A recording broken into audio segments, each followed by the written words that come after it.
अब देखिए question number जो हम करने जा रहे हैं वो करने जा रहे हैं 2C करने जा रहे हैं, ठीक है।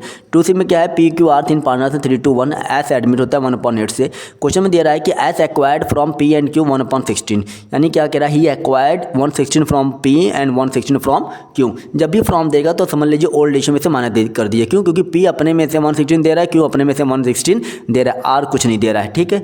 तो अब दूसरा केस सुनिए।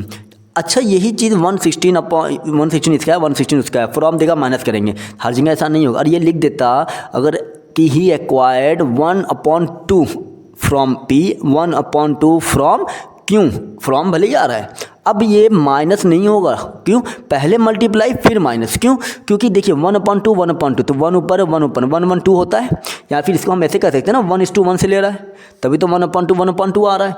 यहाँ पर क्या हुआ 1/16, उसमें भी 1/16, तो 1 मिलाएंगे 2 होगा, मिलाएंगे 2 होगा ना, तब नीचे 16 आ रहा है, तो इसका मतलब ये मल्टीप्लाई हो चुका है, अब सिर्फ माइनस करना है। लेकिन यहाँ पर 1/2 आता है, अगर 1/2 आता है इसका मतलब मल्टीप्लाई नहीं हुआ है, पहले मल्टीप्लाई फिर माइनस, ठीक है। तो उम्मीद है ये कॉन्सेप्ट क्लियर हो गया होगा। P's new ratio, P's new ratio करेंगे तो 3/6 माइनस 1/16 करेंगे तो ये इसका एलसीएम आ जाएगा 48, ठीक है। तो 16 3 42, ठीक, 42 और 3 39/48 आई थिंक सो, ठीक है। एक बार चेक कर लेते हैं एलसीएम, आपका 48 ही आएगा, लेकिन 6 8 या 48 थी या 24 होगा, मैंने 42 लिख दिया है, इसके लिए हम माफ़ी चाहते हैं आपसे। 16 3 होगा, ठीक है, ये 21 होगा, ठीक। अब Q's new ratio, Q's new ratio 2/6 ये भी कितना दे रहा है 1/16 दे रहा है, एलसीएम 48 आएगा, 8 2 जा 16 3, इनका हो गया 13/48।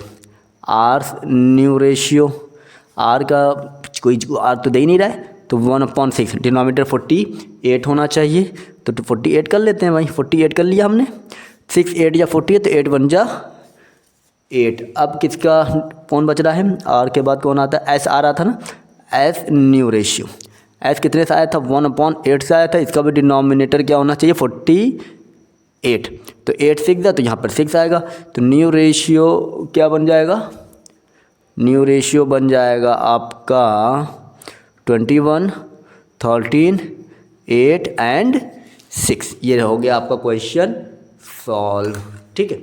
अब उम्मीद है क्वेश्चन आपको अच्छे से समझ में आया होगा। अगर कहीं पे कोई डाउट हो तो आप क्वेश्चन पूछ सकते हैं, कोई बिना किसी हेजिटेशन के, कोई इशू नहीं मुझे फिर से क्वेश्चन बताने में, ठीक है। अगर डाउट हो तो आप कोई भी क्वेश्चन पूछिए।